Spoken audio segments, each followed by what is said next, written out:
네, 여러분 반갑습니다. 오늘 애플 교재 이제 1월 2일 2025년도에 시작하도록 하겠습니다. 어제에 이어서 어제 기본반에 이어서 오늘 이제 애플 강의를 하게 될 건데요. 이 애플 교재는 굉장히 도움이 되는 그리고 아주 실질적인 자료입니다. 교재입니다. 그죠? 그러니까는 그렇게 말씀드릴 수 있는 이유에는 애플 교재에서 굉장히 문제가 많이 출제가 되었었죠. 그래서 여러분들이 애플 교재는 40개의 그 원서 뭐라고 해야 되나 아티클로 이루어졌어요. ELT 아티클로. 그죠? 그래서 각각의 아티클이 만들어져 있기 때문에 어떻게 보면 읽기가 조금은 어려울 수는 있어요. 왜냐하면 TVP나 PLLT나 뭐 이런 교재처럼 한 사람이 그냥 더글라스 브라운 선생님이 처음부터 끝까지 한 톤으로 쓰면 그 톤을 그냥 쭉 따라서 읽어가면 되는데 애플은 각각 40개의 강의가 아니라 아티클로 이루어져 있는 것이기 때문에 각각의 그 어떤 저자들마다 자기의 목소리로 썼단 말이에요. 그래서 어떤 건 좀 더 어렵고 어떤 건 조금 더 쉽고 어떤 건 조금 더 실질적이고 이제 이렇게 볼 수 있습니다. 그래서 한번 보시면 여러분 자료를 한번 보세요. 자료. 그 애플 3 일주라고 써 있는 첫 번째 드린 자료를 이렇게 한번 쭉 보시면 이게 몇 페이지일까요? 3쪽, 2쪽, 네, 3쪽. 네, 그죠, 3쪽. 3쪽에서부터 보시면 제가 우리 여기 이 아티클을 전반적으로 다 이게 요약을 해 놓은 것이거든요. 그래서 40개. 이렇게 40개의 지금 아티클이 모아져 있는 거예요. 즉 다시 말하면 40명의 저자가 쓴 글이다. 그렇기 때문에 이 글이 조금은 어려울 수는 있어요. 그런데 이제 또 하나 장점으로는 짤막하기 때문에 그 짤막한 만큼 그 부분만 읽어가면은 이제 다 정리가 될 수 있다라는 장점이 있죠. 그래서 보면은 우선 제가 그 애플이 굉장히 여러분들 시험 보는데 도움이 된다라고 말씀드릴 수 있는 근거를 이렇게 우선 아주 간단하게 보면요. 제목만 보아도 보면은 보세요. 제목에 월드 잉글리시스 이게 2016년에 기평으로 나왔던 답이에요. 그죠? 그래서 이 월드 잉글리시스는 답을 제가 기억하기로는 50% 이하로 답을 맞췄었던 그런 기평 답이었거든요. 근데 이렇게 제목으로도 나와 있을 만큼 여러분이 한편으로는 이게 40개의 아티클이기 때문에 제목만 쭉 읽어봐도 그 글에 대한 내용을 조금 이해하는데 또 어떤 영어 교육의 전반적인 걸 이해하는데 도움이 될 수 있다라고 말씀드릴 수 있겠습니다. 그래서 유닛 1은 가장 기본적인 어떤 메서덜러지의 기본, 그러니까는 어떤 영어 교육의 이론에 대해서 쭉 이야기를 하고 있고요. 그 다음에 두 번째부터는 이제 리스닝, 스피킹, 리딩, 라이팅이 쭉 연결되어 있습니다. 그래서 오늘은 이제 바로 그 리스닝의 챕터 6번. 리스닝, 세컨 랭귀지 리스닝의 컴프리hension이라는 것은 무엇인가? 그리고 여기서 보시면 것처럼 이렇게 프로세스 오리엔티드 리스닝이 2011년도 22번 문제에 나왔었던 거 2011년도에 프로세스 오리엔티드 리스닝. 그래서 우리가 이제 여러분들이 시험 볼 해는 2026년이잖아요. 그러니까는 그로부터 한 벌써 15년 후가 되는 거이기 때문에 프로세스 오리엔티드 리스닝에 대한 개념이 또 한번 나올 수가 있죠. 그래서 도대체 프로세스 오리엔티드 리스닝이란 무엇인가? 우리가 이제까지 학교에서 여러분 한번 생각을 해보세요. 리스닝을 할 때 그냥 들었어? 그러면은 그 이해한 것에 대해서 뭐 답 썼어? 이것이 다였단 말이에요. 그렇다면 프로세스 오리엔티드 리스닝이라는 것은 무엇일까? 어떻게 했을 때 과정 중심으로 하는 리스닝이라는 이야기가 성립이 될까? 이것을 한번 여러분들이 생각해 볼 수 있는 시간이 될 수가 있겠습니다. 네, 그리고 또 우리가 이제 이번 달에 1월과 2월에 거쳐서 하게 될 것이 이제 발음에 대한 거죠. 지금 챕터 10번이죠. Teaching Pronunciation. 그래서 요즘은 또 발음 수업이 조금 많이 또 나오기 시작했어요. 그것은 수업 실연 문제에서도 이제까지 과거에는 계속 문법 문제만 나왔었거든요. 문법하고 어휘에 대한 거 가르치라는 것만 나왔는데 작년에서부터 발음 지도를 하라라는 것이 나오기 시작했어요. 그래서 그만큼 여러분들이 이제 발음에 대한 것도 조금씩 더 그 지도하는 어떤 영역에 있어서 좀 더 신경을 써야 된다라는 것을 우리가 이해할 수가 있겠습니다. 그 다음에 이제 리딩 파트가 있고, 제가 사실은 이것을 이제 40개의 아티클을 다 하지 못하잖아요. 그래서 작년, 재작년에 했던 아티클들과 올해 했던 아티클들과 다 각각이 다른 아티클들이에요. 그래서 그게 다 모아지면은 이제 매주 하나씩 했기 때문에 한 24개 정도 주요한 아티클을 이렇게 중심으로 하는 것이거든요. 그래서 이걸 다, 한 해에 다 하지는 못한다라는 걸 조금 말씀드리고 싶고, 그 다음에, 또 우리 기출에서 나왔던 것을 한번 생각해 보면은, 찾아보면은 이 14번 아티클 미케닉스, 이것도 역시 기입형으로 나왔었던 거예요. 그러니까 서술형 안에 있던 기입형.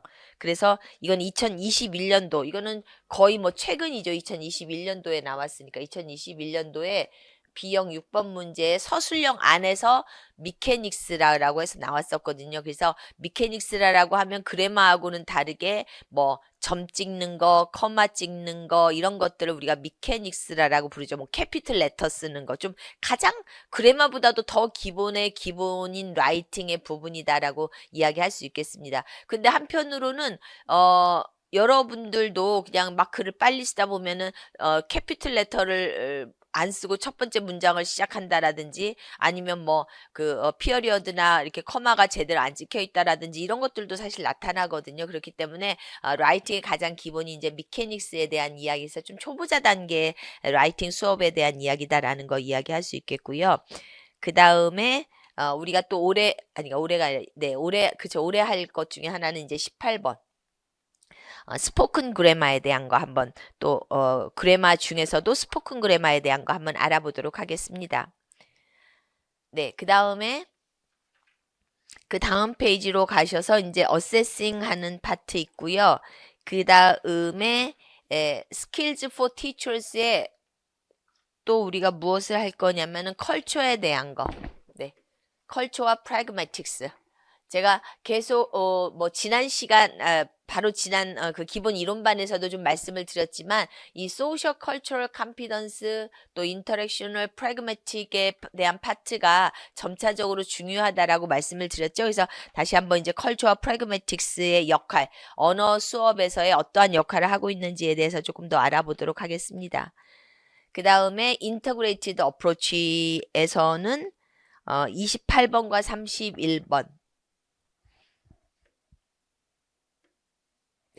그래서 컨텐트 베이스 수업에 대한 것과 이제 문학적 테스트, 이 리터처 수업에 대한 것은 우리가 2022년 개정교육과정으로 바뀌면서 과목이 굉장히 영어 과목이 세분화되었어요. 그죠? 그래서 그냥 단순하게 뭐 고교 영어 1, 고교 영어 2 이 정도만이 아니라 거의 뭐 한 열 몇 개가 생겼어요. 그래서 세계 문화 영어가 따로 생겼고, 또 뭐 진로 영어 따로 있고, 또 실용 영어 따로 있고, 영어 회화 따로 있고, 또 영작문 따로 있고, 이런 식으로 영어에 대한 과목이 굉장히 세분화되어서 2022년 개정교육과정부터 나타나기 시작했거든요. 그래서 영문학도 그 중에 하나가 되었습니다. 영문학 이해. 그래서 그 리터처를 통한 어떤 영어 이해를 한번 또 살펴보기로 하도록 하고요.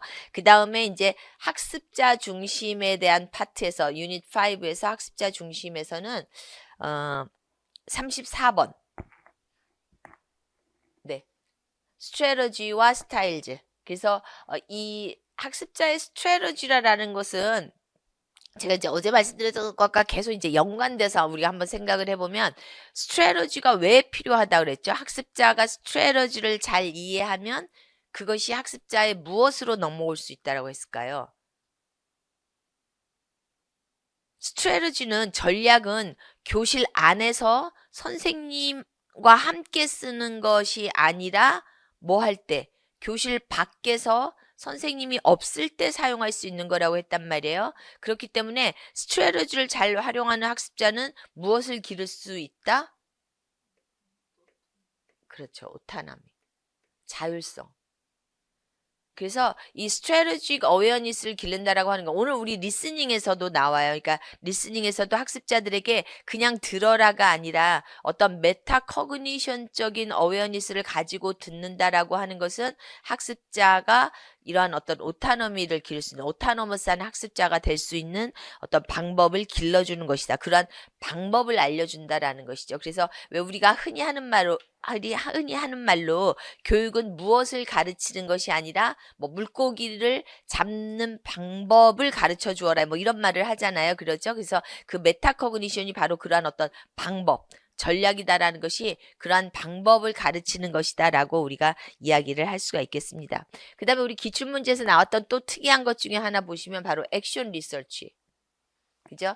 그래서 이 액션 리서치도 역시 오답이 많이 나왔던 문제 중에 하나였었거든요. 그래서 이렇게 제목만 보아도 사실은 애플에서 얼마만큼 문제를 많이 내는지를 사실은 알 수 있어요. 그리고 이 액션 리서치 같은 경우는 2023년 바로 뭐 작년 재작년 문제였었는데 좀 이렇게 약간 특이한 기평 답들이 나오는 것은 이렇게 애플에서 많이 언급을 하고 있거든요. 그래서 그만큼 여러분들이 조금 폭넓게 공부를 할 때 물론 뭐가 어디서 나올지는 정말 알 수가 없죠. 그거야말로 뭐 진짜 무슨 뭐 무당이 뭐 이렇게 찍는 것도 아니고 알 수가 없지만 우리가 다양한 각도로 또 다양한 시각으로 또 다양한 교재에서 다양하게 공부를 하다가 보면은 맞는 게 생긴다라는 것이죠. 그렇기 때문에 여러분들이 이렇게 다양하게 좀 살펴볼 수 있다라고 하면은 여러분이 좀 좋은 점수를 받는데 높은 점수를 받는데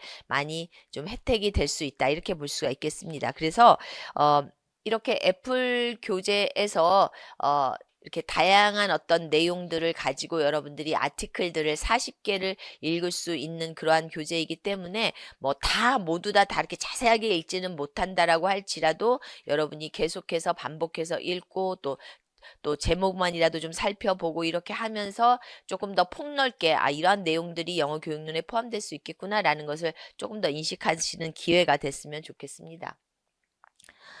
네, 그래서 다시 이제 앞으로 가서 그러면 우리가 애플 교재에서 어떠한 것들을 조금 더 볼 것이냐라는 것을 이렇게 보면은 이제 이게 바로 이제 올해 이제 하게 될 내용이에요. 그래서 말씀드렸던 것처럼 이제 모든 챕터를 하지는 못하기 때문에 각 영역마다 그러니까 뭐 리스닝 하나, 리딩 하나, 스피킹 하나, 라이팅 하나 이제 이런 식으로 다 골라내서 이제 가능하면은 하나씩 다 다루게 되는 것이고요. 그 다음에 이제 제가 수업 시간에는 교재로 하기에는 너무 이게 양이 많고 시간이 오래 걸리기 때문에 제가 그 교재를 요약해 놓은 것을 가지고 하게 될 거예요. 그래서 여러분들이 뭐 교재는 안 가지고 오셔도 수업은 당연히 하실 수 있습니다. 그래서 교재가 좀 무겁기 때문에 교재는 뭐 매번 가지고 오시지 않아도 되고 이 프린트물로 하고 집에 가셔서 이제 형성평가를 또 항상 같이 드리거든요. 그래서 오늘 한 거 내용을 다시 한번 읽거나 또 좀 정리하면서 이 부분은 내가 잘 들어도 모르겠다 아니면 좀 부족하다라고 하면 그 부분만 또 다시 이렇게 읽어보시고 이렇게 하시면 되겠습니다. 왜냐면 이 뭐 여러분 잘 아시겠지만 이 애플 교재를 처음부터 끝까지 다 그냥 읽는다라는 건 사실은 무의미해요. 그리고 거의 불가능해요. 굉장히 양이 많기 때문에. 그리고 애플 교재 보면 알겠지만은 이 교재가 이렇게 두 파트로 한 페이지가 섹션으로 나눠져 있기 때문에 양은 굉장히 많습니다. 페이지에 비해서 거의 2배 페이지다라고 보시면 되겠어요. 그래서 양도 많고 여러분이 읽을 내용도 많기 때문에 사실 이거를 매번 막 다 정확하게 읽기는 거의 불가능하기 때문에 우리가 그야말로 선택과 집중을 하는 거예요. 그래서 우리가 선택한 부분에서 조금 더 집중적으로 이해할 수 있도록 하면 되겠습니다. 그래서 이 각각의 영역을 매번 이 핵심 형성 평가를 통해서 여러분들이 한 번 더 이렇게 정리하면은 그래서 뭐 많은 시간 들이지 않아도 어느 정도 내가 오늘 했던 내용을 조금 키워드라든지 아니면 주변 내용들을 핵심 형성 평가를 통해서 정리하는 그러한 시간을 가지면은 되겠습니다. 네, 그렇게 해서 이제 애플을 조금 활용할 수 있도록 하시면은 좋고요. 그 다음에 이제 오늘 할 이제 내용을 이렇게 좀 한번 살펴보면은 바로 오늘 할 내용이 이렇게 이제 그 리스닝 지도에 대한 것이에요. 그죠? 그래서 리스닝 지도를 하게 될 것인데 우리가 리스닝이다라는 것은 1970년대까지는 뭐라고 했냐면 거의 무시당했어요. 그러다가 얘가 이제 리스닝이라는 애가 떠오르기 시작한 게 70년대. 그러니까 커뮤니커티브 랭귀지 티칭이라는 게 떠오르면서 같이 조금 떠오르기 시작했거든요. 그래서 어떤 학자는 리스닝을 심지어 뭐라고 하냐면 신데렐라 같다라고도 해요. 신데렐라가 어떤 사람이었어요? 막 계모와 그 이복 언니들에 의해서 막 멸시를 당했잖아요. 그러다가 뭐 요즘에 어떤 그 성인지 감수성이 좀 안 맞지만 어쨌든 왕자님을 만나서 신데렐라로 여왕 공주로 이렇게 떠오르는 사람이잖아요. 그렇기 때문에 약간 리스닝도 그렇게 이야기를 하는 거예요. 그러니까 크라셴 이전에는 리스닝은 그냥 당연히 그냥 되는 걸로 생각을 했었는데 크라셴이 나오면서 크라셴이 인풀 하이퍼테시스를 강조하면서 뭐라 그랬어요? 중요한 건 뭐다? 컴프리헨서블 인풋이다. 그렇기 때문에 그때서야 맞아. 이렇게 인풋을 많이 받아들이는 게 중요하구나라는 걸 알게 된 거예요. 근데 그 인풋을 어떻게 받아들이느냐? 컴프리헨서블 인풋으로 받아들여야 된다라는 거죠. 그러니까 그냥 무작정 뭐 들어라, 뭐 읽어라 한다라고 해서 내 걸로 들어오는 게 아니라 컴프리헨서블하게 듣고 컴프리헨서블하게 읽고 이래야지만이 된다라는 거예요. 그래서 그 이야기를 이제 크라셴과 함께 이 리스닝이 떠올랐다. 이렇게 우리가 이야기를 할 수가 있겠습니다. 그래서 한번 보면은 과거에 제가 이제 어제도 그 리딩을 이야기할 때 잠깐 말씀을 드렸지만 이렇게 리스닝, 스피킹, 리딩, 라이팅이 있어요. 그죠? 그랬을 때 리스닝과 스피킹을 합해서 우리가 뭐라고 이야기할 수 있을까요? 네, 스포큰 랭귀지라고 이제 대표적으로 이야기를 하죠. 그러니까는 이것은 리스닝과 스피킹은 둘 다 이제 말하는 것으로죠. 말하는 것으로 듣고 말하는 것으로 말하고 하는 거기 때문에 스포큰 랭귀지라고 하고 그와 똑같이 리딩과 라이팅은 그렇겠죠. 네, written 랭귀지다. 이렇게 이야기할 수가 있겠습니다. 그러면 또다시 한 번 더 보면 리스닝과 리딩은 뭐라고 할까요? 리스닝과 리딩을 합해서. 이거는 리셉션이라고 이야기해요. 리셉션. 이해력. 스피킹과 라이팅은 그렇죠. 프로덕션, 표현력. 이거는 특히나 제가 계속 강조해서 말씀드리지만 2022 개정교육과정이 생기면서부터는 리스닝, 스피킹, 리딩, 라이팅 스킬을 따로따로 말하지 않고 이해력, 표현력 이렇게 가르치자라고 이제는 우리나라 교육과정에서 발표를 하는 것이에요. 그러니까는 그 말은 뭐냐면 우리가 이제까지 너무 언어를 리스닝 따로, 스피킹 따로, 리딩 따로, 라이팅 따로 이렇게 가르치다 보니까 이게 통합되기가 어려웠다라는 거예요. 그래서 리스닝과 리딩을 통합해서 이해력으로 스피킹과 라이팅을 통합해서 표현력으로 이렇게 가르치면 학습자들에게 훨씬 더 이 같은 맥락으로 그리고 리셉션이 이렇게 프로덕션으로 넘어가야 된다라는 것을 훨씬 더 이해하기가 쉽다라는 것이죠. 그죠? 그래서 결국은 우리가 목표하는 바가 뭐다? 바로 언어를 어떻게 가르쳐야 된다? 인터그레이티드한 스킬즈로. 그래서 결국에 우리가 가르쳐야 될 주요 목표는 언어를 인터그레이티드 스킬즈로 가르치겠다라는 거예요. 그래서 이제는 여러분들이 수업 실현을 하게 될 때도 오늘 수업은 리스닝만 하고 오늘 수업은 리딩만 하고 이런 수업은 이제 더 이상 없어요. 어떻게 한다? 리스닝, 리딩, 스피킹, 라이팅이 다 같이 되는 심지어 그래마, 버케블러리, 프로넌시에이션까지 다 한 수업에 이루어지는 그래서 점차적으로 수업이 지금 거의 지난 5년, 6년 동안 다 블락 타임제로 나오고 있어요. 100분짜리, 90분짜리. 그러니까 이제는 더 이상 여러분들이 오늘 수업은 리스닝이야, 리딩이야 이런 건 없어요. 그냥 무조건 리스닝, 스피킹, 리딩, 라이팅 더하기 그래마, 버케블러리, 발음까지도 모두 가르치는 인터그레이티드한 스킬즈를 가르치는 수업이 되어야 된다. 그러면 우리가 인터그레이티드 스킬즈라고 하는 것은 왜 인터그레이티드 스킬즈가 필요할까요? 내가 언어를 배우는데 왜 인터그레이션, 왜 이렇게 인터그레이티드 스킬즈로 언어를 가르쳐야 하고 언어를 말해야 할까요? 바로 거기에 핵심에는 오센티시티가 있어요. 왜냐하면 내가 말을 했으면 상대방은 들어야 되고 또 내가 글을 썼으면 읽어야 되고 또 읽었으면 답장을 해야 되고 이런 어떤 활동이 계속 연결이 돼야 되기 때문에 바로 authenticity, 실제성이라는 것이죠. 그래서 뭔가 우리가 말하는데 글을 쓰는데 실제성이 있다라는 것은 말했으면 듣고 들었으면 다시 답하고 또 썼으면 읽고 읽었으면 다시 답하고 이런 것이 계속 인터그레이트 되는 것을 이야기하고 또 하나 중요한 이유가 또 하나 있습니다.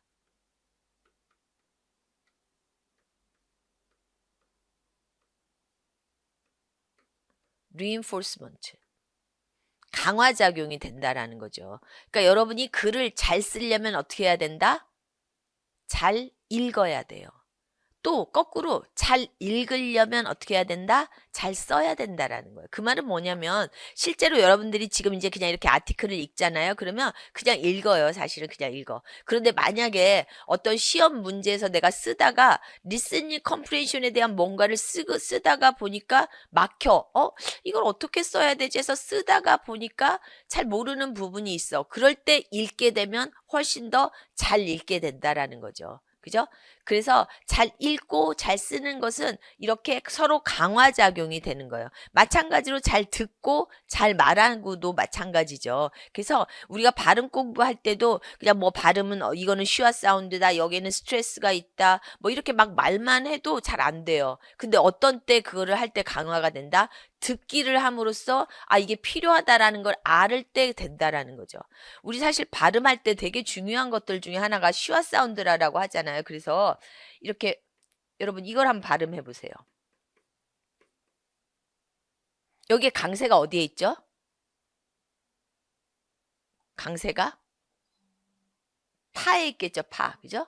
그러면 어떻게 읽어야 돼요? 슈아가 여기에 온단 말이에요. 그죠? 그래서 impossible이 되는 거예요. impossible. 그래서 이 소리는 사실 거의 안 들리는 소리로 나와요. 그냥 이렇게 슈아 사운드로 가기 때문에 impossible, 그냥 음처럼 그냥 음소리밖에 안 impossible 이렇게. 그죠? 그러니까는 잘 모르면 이게 그냥 passible인지 impossible인지 잘 모른다라는 말이에요. 그런데 이제 이것을 내가 말할 때 알게 되면 들을 때도 그렇게 들린다. 이 아주 작은 음소리지만 그 슈아 사운드로 거의 들리지 않는 소리지만 그게 들리게 된다라는 것이죠.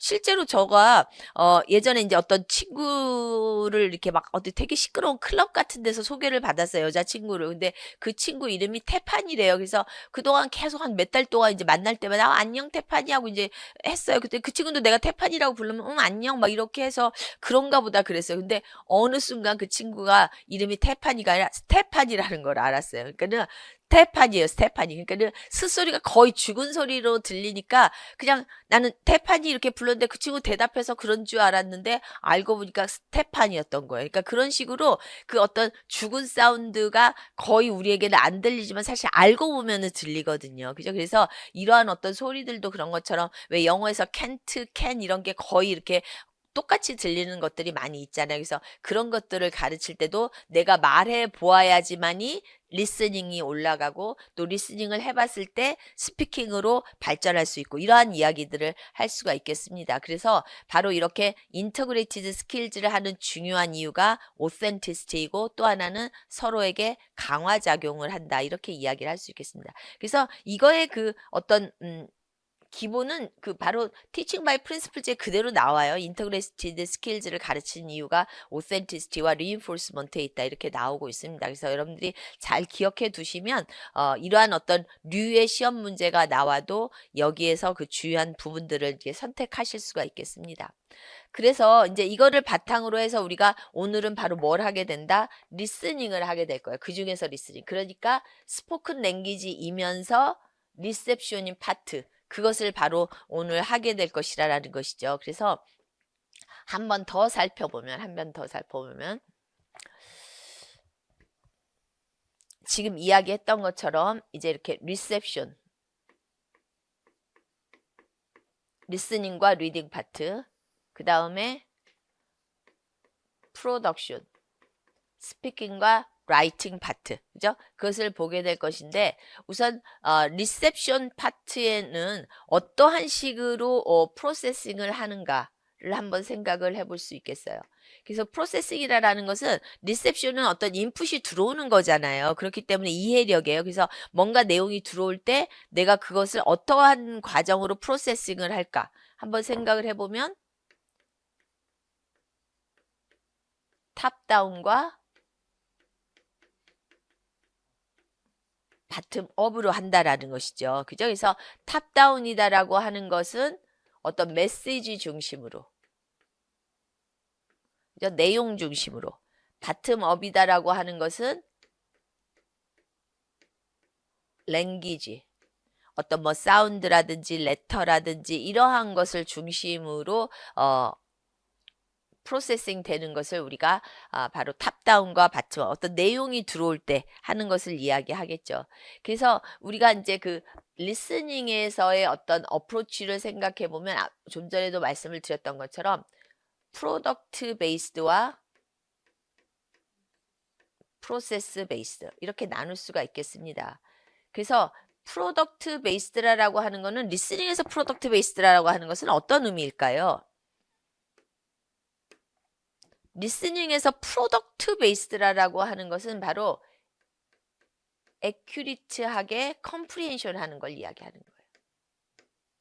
그래서 들은 내용을 정확하게 이해를 잘 했는가, 이 내용이 어떤 내용인지 잘 이해를 했는가, 이게 바로 애큐리트한 컴프리헨션을 이야기하는 것이고, 프로세스 베이스드는 이제 학습자들이 가지는 스킬이라든지 스트래터지스라든지 이런 것들을 활용을 해서 어떤 그 과정을 이해하는 거. 그죠? 그래서 어떤 스킬을 활용해서 더 잘 듣도록, 어떤 스트래터지를 활용해서 더 잘 이해하도록 하는 것이 바로 프로세스 베이스다. 이렇게 이야기할 수가 있겠습니다. 그 다음에 프로덕션을 좀 추가적으로 하나 더 이야기하면 프로덕션도 똑같이 라이팅에서의 프로덕션은 똑같이 프로덕트 베이스드와 프로세스 베이스드 라이팅으로 똑같이 나눌 수가 있습니다. 그럼 라이팅에서 프로덕트 베이스는 무엇을 기본으로 할까요? 이거 어제도 제가 잠깐 말씀을 드렸는데 라이팅에서 프로덕트 베이스드는 교사가 중심이 돼요. 교사가. 반면에 프로세스 베이스드는 학습자가 중심이 되는 거예요. 그러면 라이팅에서 프로덕트 베이스드에서 교사가 중심이라고 하면 교사의 무엇이 중심이 돼서 우리가 글을 쓰는 걸까요? 교사의 모듈 라이팅. 네. 교사가 모듈 라이팅을 제시하는 거예요. 그러면 우리가 그대로 거의 똑같이 쓰는 거. 선생님이 쓴 것과 거의 유사하게 쓰는 거. 이런 것을 우리가 프로덕트 베이스드 라이팅이라고 하고 프로세스 베이스는 그러면 학습자 중심이라고 했잖아요. 학습자의 뭐가 중심인 거? 학습자의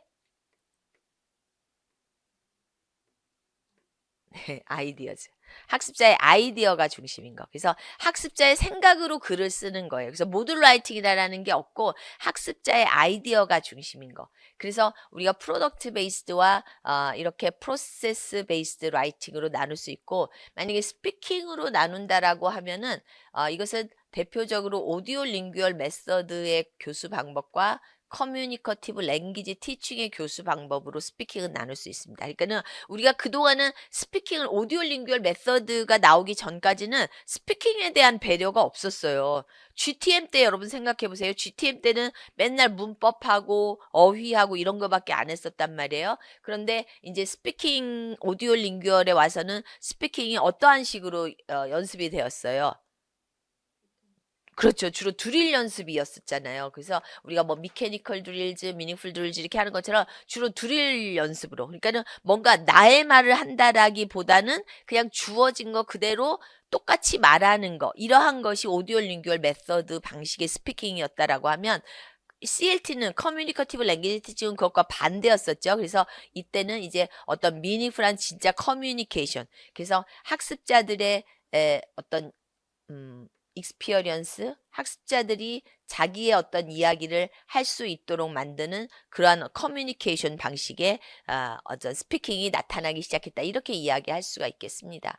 그래서 이렇게 중에서도 오늘 우리가 그리고 하나만 더 할까요? 여기서 좀 아쉬우니까 리딩도 하나 더 볼게요. 여기 리스닝, 스피킹, 리딩, 라이팅 다 있으니까. 리딩에는 그러면은 우리가 어떠한 방식으로 나눌 수 있을까요? 지금 여기에서 나눈 방식으로 따진다라고 하면.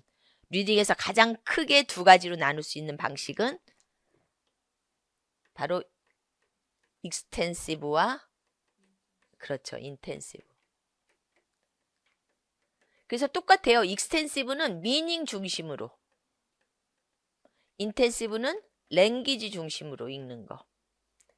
그죠? 그래서 인텐시브는 뭐 디테일즈를 어떤 언어 분석으로 이렇게 읽는 거라고 한다면 익스텐시브는 전체 홀 미닝을, 그래서 뭐 홀 랭귀지 어프로치라든지 이러한 것들이 익스텐시브에 해당이 되겠죠. 그래서 이렇게 우리가 리스닝, 스피킹, 리딩, 라이팅을 리셉션과 프로덕션으로 해서 어떤 어프로치적으로 분석을 할 수가 있고, 오늘은 그 중에서 바로 이 리스닝에 대한 거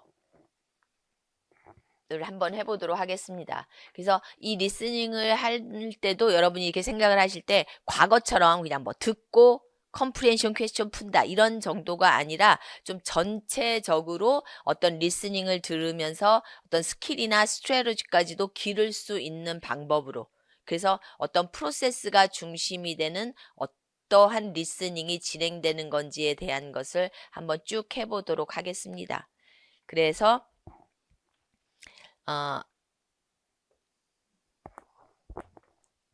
네. 여기 한번 보시면 바로 이 리스닝 컴프리hen션, 여러분 자료의 5쪽이죠. 그래서 한번 보시면 바로 이렇게 세컨 랭귀지 리스닝 컴프리hen션 프로세스와 피다고지라라고 해서 전체적으로 바로 이러한 내용을 다루겠다라는 거예요. 그래서 커그니티브 프로세스는 어떠한 방식으로 나가는가, 또 학습자가 어떤 난리지를 가지고 리스닝을 들어야 되는가, 그 다음에 프로세스 오리엔티드 리스닝에 구체적으로 어떠한 방법이 있는지, 그 다음에 이제 이것은 거의 뭐 제가 이 그 챕터 7을 다루지 않기 때문에 거기에서 나오는 아카데믹 리스닝 과정 정도만 여기다 이렇게 정리를 해 놓았습니다. 그래서 웜업으로부터 시작을 해서 오픈 엔디드, 러너 센터드, 키 버케블러리 하고 글로벌 컴프리hension 한 다음에 학습자 스피커의 어떤 의도 인식하고, 그 다음에 노트 테이킹 하고 또 다시 노트를 리포뮬레이팅 하는 것들이 바로 아카데믹 리스닝의 절차다, 이렇게 이제 이야기를 하고 있습니다. 그래서 전체적으로 한번 보시면 이 뭐 지금 여기 나온 것처럼 뭐 파싱, 유틸라이제이션 이런 것들을 전부 다 뭐 기억하실 필요는 없어요. 그런데 여기서요 그 과정은 좀 이해하시면 좋겠어요. 그래서 이 커그니티브 프로세스라고 하는 것은 우리가 리스닝을 들을 때 어떠한 식으로 나의 인지가 발전되는가에 대한 거예요. 그죠? 그러니까는 퍼셉션, 가장 먼저는 이제 바텀업 단계의 퍼셉션으로 시작한다라는 거죠. 즉 다시 말하면 여기 사운드가 나오죠. 사운드. 여러분 사운드도 2016년도인가요? 사운드도 한번 기평답으로 나왔었던 적이 있어요. 호울 랭귀지와 반대 개념으로 해서 사운드에 집중해서 디코딩으로 어떤 내용을 이해해가는 과정. 이거랑 똑같은 내용이죠. 그러니까는 우리가 바텀업으로 리스닝에서 가장 먼저 하는 일은 뭐다? 사운드를 인식하는 과정이다라는 거죠. 퍼셉션. 그죠? 사운드를 인식하고, 그 다음에 팔싱이라고 이제는 분석해가는 과정이에요. 그죠? 그 다음에 사운드를 알았어. 그러면 이제 내용을 분석해가고, 그 다음에는 마지막으로 이제 그것을 탑다운으로 유틸라이제이션, 활용할 수 있도록 한다. 그래서 들었던 내용을 자신의 어떤 프라이어 날리지, 즉 어떤 스키마를 활용을 해서 그 내용을 이해하는, 어떤 전체의 내용을 이해하는 것까지. 그래서 이것을 이제 이 커그니티브 프로세싱을 퍼셉션, 파싱, 그 다음에 유틸라이제이션이라는 그러한 개념으로 이렇게 설명을 하고 있습니다. 그래서 이러한 내용은 여러분들이 뭐 이 각각의 내용에 뭐 답을 쓰거나 이게 키워드로 나올 정도는 아니지만 전체적인 어떤 의미로서는 충분히 나올 수 있고 여러분들이 이해하실 수 있다라고 하면 그냥 일반적인 의미로 충분히 이해하실 수 있는 거예요. 그죠? 사운드를 먼저 인식하고, 그 다음에 내용 분석하고, 그 다음에 전체적인 의미로 활용하도록 하는 거. 그래서 바텀앱에서 시작해서 탑다운으로. 그러니까, 즉, 다시 말하면 이 중간은 바텀업과 탑다운이 같이 혼용되는 순간이 되겠죠. 그래서 어떤 랭귀지를 분석하면서도 동시에 내용을 이해하는 단계다. 이렇게 이해할 수 있겠습니다. 그 다음에 어떠한 또 리스닝을 하기 위해서는 어떠한 지식이 필요한가. 그랬을 때 가장 기본적으로는 언어적인 부분, 그죠? 발음에서의 언어적인 부분이 필요하고 그 다음에는 디스코스. 이것도 역시 이렇게 확장되는 개념이다라고 보면 되겠어요. 그죠? 그래서 처음에는 어떤 그 발음의 세그멘트리나 수프라 세그멘트를 구별할 수 있는 능력. 세그멘트는 여기 지금 사운드라고 나와 있는데 우리가 대표적으로 뭐와 뭐다라고 이야기하죠. 세그멘트는 바울과 컨소넌트다 이렇게 이야기를 하죠. 그래서 바울과 컨소넌트 외에는 다 수프라 세그멘트래요. 그죠?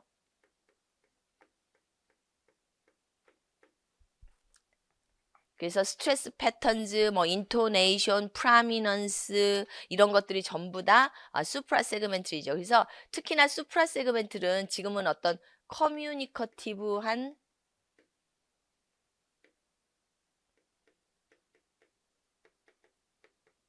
인텐트가 의도가 포함이 되기 때문에 지금은 수프라 세그멘트 영역을 어떤 주요한 영역으로 이야기를 하고 있죠. 그죠? 그래서 인토네이션을 다르게 함으로써 내가 말하는 의도를 잘못 전달하는 경우가 생기는 어떤 미스언더스탠딩이 생기는 경우들이 많이 있죠. 그래서 제가 알기로 예전에 요즘에는 어떤 문제가 나오는지 모르겠지만 예전에 한번 그 영어학 문제 이 수프라 세그멘트의 영역이 나왔었어요. 그래서 그때 문제는 어떤 것이었냐면은 그 유학생이 어떤 도서관에 가서 뭔가를 이제 뭐 요청하거나 이런 부분이 있었는데 그 학생이 인토네이션을 잘못 말함으로써 라이브러리언이 굉장히 이 학생한테 좀 임폴라이트하다라고 루드하다라고 이렇게 표현하는 이제 그런 부분이 나오거든요. 그래서 그 학생의 잘못은 어떤 인토네이션의 잘못으로 생긴 문제다. 뭐 이런 것들이 나왔었어요. 그래서 바로 수프라 세그멘트들이 그러한 커뮤니커티브한 어떤 인텐트를 잘못 전달하는 그러한 오류가 생길 수 있는 영역이다. 이렇게 이야기할 수 있겠습니다.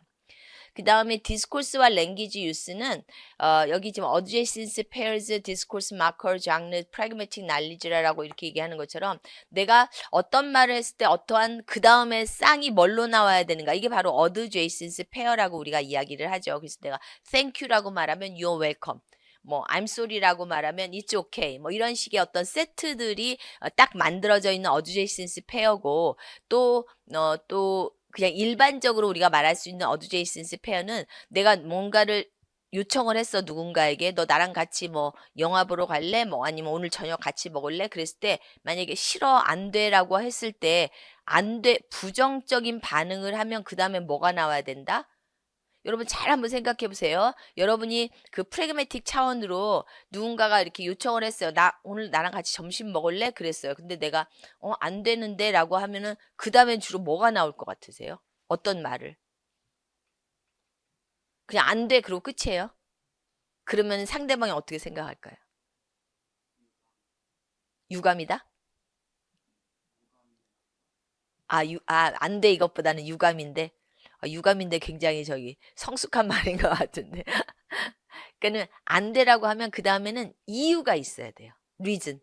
그죠? 그게 이제 어떤 이러한 어드제시스 페어 안에서 프래그매틱 차원의 어드제시스 페어라고 하는 거예요. 그러니까는 뭐 thank you, you're welcome 이거는 그냥 어떤 언어적인 세트라고 한다면 내가 뭔가 요청을 했을 때 no라고 했을 때 no와 함께 그 어떤 리즌이 붙어야 되는 거. 이거는 프래그매틱 차원이라고 이야기를 하고 있습니다. 그래서 이러한 것들이 전부 다 그 리스닝 안에 해당되는 디스코스 난리지의 한 부분이다라고 하는 거예요. 디스코스라고 하는 거는 그냥 한 문장에서의 요소가 아니라 여러분 이것도 어제 했었던 건데 그거 기억나시나요? 우리 커뮤니커티브 컴피던스의 가장 기본이 뭐였었죠? 커뮤니커티브 컴피던스의 가장 기본이 그래마티컬 컴피던스 그 다음에 디스코스 컴피던스가 있었잖아요. 그러면 그래마티컬 컴피던스가 인트라 센텐셜 레벨이라고 했어요. 그러면 디스코스 컴피던스는 인터 센텐셜이라고 그랬죠. 그러니까 이 디스코스 날리지라라고 하는 거는 문장과 문장 사이에 해결해야 되는 지식을 이야기하는 거예요. 그죠? 그러니까는 내가 뭔가 do you wanna go to have lunch with me 라고 했을 때 no라고 하면 그 다음에 어떤 말이 붙어야 되는 이러한 어떤 그 말과 말 사이의 논리적인 이야기를 하는 것이죠. 그죠? 그런 것들이 전부 다 디스코스, 랭귀지, 유스에 해당이 되는 지식들이다. 이렇게 보시면 되겠습니다.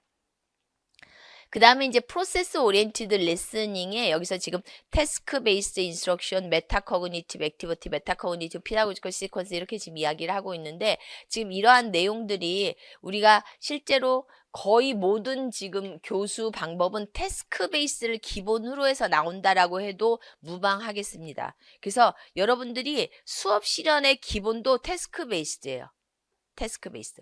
우리가 태스크 베이스가 기본이다라고 하는 것은 여러분 어떤 말인지 아시겠어요? 제가 모든 수업의 기본은 태스크 베이스다 그러면 그 말에는 어떤 원리가 들어가 있느냐 하면은 바로 이런 원리가 들어가 있다라는 거예요.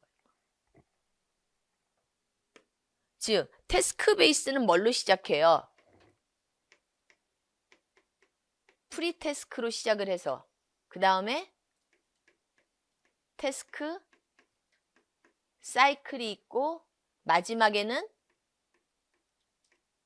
랭귀지 포커스. 이게 기본이다라는 말이에요. 이게.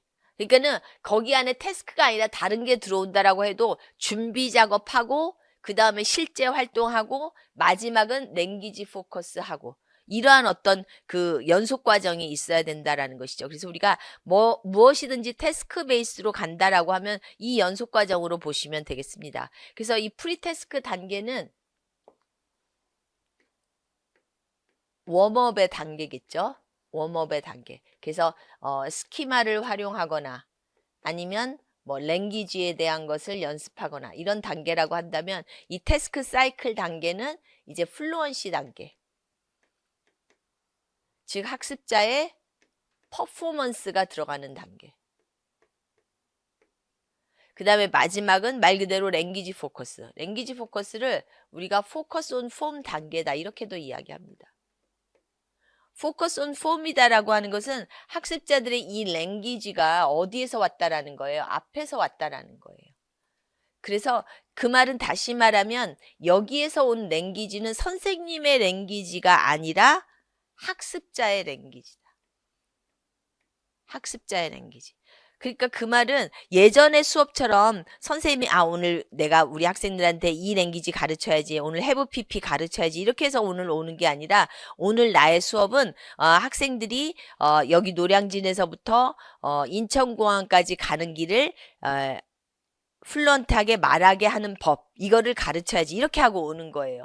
그렇게 해서 오늘 수업에 들어왔는데 수업을 연습을 하고 학생들이 퍼포먼스를 하다 보니까 가는 길 디렉션을 말할 때 투 부정사를 잘 못 써. 그러면 그때 가르쳐야 될 게 뭐가 된다? 바로 랭귀지가 된다라는 거예요. 그러니까 선생님의 오늘 목표가 오늘 투 부정사 가르쳐야지 이렇게 하고 들어오는 게 아니라 오늘 가르칠 것은 노량진에서부터 인천공항까지 가는 길을 유창하게 말하기. 라는 목표를 갖고 왔단 말이에요. 그랬는데 말하다 보니까 투부정사를 자꾸 틀리게 말해서 투부정사를 가르치게 됐다라는 거죠. 그러니까는 그걸 여러분들이 잘못 이해하시면 결과적으로 봤을 때 투부정사를 가르치는 수업이 A반이나 B반이나 똑같아요. 결과적으로. A반에서도 투부정사 오늘 수업했고요. B반에서도 투부정사 수업했어요. 그러면 똑같은 거 아닌가? 이렇게 말할 수 있지만 아니다라는 거죠. 그죠? 그러니까 A반에서는 선생님이 오늘 투부정사 가르쳐야지 이렇게 해서 가르치는 반이었고 B반은 선생님이 오늘 여기서 인천공항까지 가는 길 가르쳐야지 말하기 연습해야지 하고 왔는데 결과적으로 랭귀지 포커스에 투부정사가 가르쳐지게 되었다라는 거죠. 그래서 조금만 더 추가적으로 말하면 예전의 수업은 이렇게 됐다라는 거예요. 지금 제가 말씀드렸던 것처럼 선생님이 랭귀지를 먼저 준비해 갖고 와요. 그래서 오늘 이렇게 투부정사 가르쳐야지 이렇게 하고 왔단 말이에요. 그러고 나서 학생들이 같이 프랙티스, 연습을 해요. 투부정사를 10번씩, 100번씩 연습해 보는 거예요. 자, 투부정사 넣어서 문장 10개 만들어 보자 해서 죽어라고 연습해요. 그런 다음에 이제 퍼폼을 마지막에 한다. 그래서 우리가 이게 흔히 말하는 그 PPP라는 수업이에요. 예전에 이제 나중에 또 하겠지만 그래서 이 수업이 이렇게 해서 반대 수업이 되는 거예요. 반대 수업. 그죠? 근데 결과적으로 봤을 때는 2반에서도 투부정사 했고 2반에서도 투부정사 했고 2반에서도 여기서부터 저기까지 가는 길 연습했고 여기서도 가는 길 연습했다 해서 결과적으로 봤을 때 똑같지만 그 속안에 딥 스트럭처로 들어가면 이 두 수업은 완전히 다르다라는 거죠. 기본적으로 완전히 다른 이유가 여기는 뭐 중심이다? 학습자 중심이다. 그래서 학습자가 한 것을 놓고 언어를 배우는 거. 여기는 교사 중심이다. 교사가 준비해 와서 그것을 가르치는 수업이다. 이렇게 되는 거죠. 그죠? 그래서 여러분들이 완전히 서로의 어떤 차이점을 알겠죠. 그리고 여러분 또 하나 아주 세밀하게 차이를 한번 보시면요. 이 두 수업에 제가 삼각형을 반대로 그렸죠. 왜 그랬을까요? 그냥 재미로 삼각형을 거꾸로 그렸을까요? 서로를? 왜 다른 것 같아요? 얘는 왜 이렇게 그리고 쟤는 저렇게 그 반대로 역삼각형으로 그렸을까요? 제가 그 비밀을 이야기 드리면 여기는 더 어떻게 되는 거다? 좁아지는 거죠. 여기는 더 넓어지는 거란 말이에요. 이렇게 더 넓어졌어요. 그죠? 그러니까는 이 좁아진다라는 것은 처음에는 학생들이 오픈, 뭐든지 해도 좋아. 이 퍼폼 때, 퍼폼하는 이 단계 때는 너네가 뭐 틀려도 좋고 여기서 인천공항까지 가는데 온갖 말을 다 실험해 볼 수 있어요. 온갖 말을 다 실험해 봐도 좋아. 그러니까 다 열려 있어요. 뭐든지. 다 해도 좋아. 그런데 이제 마지막에 가서는 어떻게 한다? 이렇게 좁아져요. 그래서 마지막에 가서는 결국에는 여기서 이렇게 투부정사를 써야 맞는 거야. 네가 쓴 건 잘못된 거야. 이렇게 마지막에 이렇게 정리되는 단계라는 것이고 예전의 수업은 처음에 시작은 작게 시작해요. 선생님이 투부정사 사용법 알려줄게. 이럴 때 투부정사 이렇게 쓰는 거야. 이렇게 가르쳐 준 다음에 마지막에 가서는 투부정사를 활용을 해서 이 말도 해보고 저 말도 해보고 또 그렇게 해서 10개씩, 20개씩 써봐. 이렇게 해서 펼쳐진다라는 거죠. 그래서 거꾸로 지금의 수업은 이러한 수업이 되어야 된다.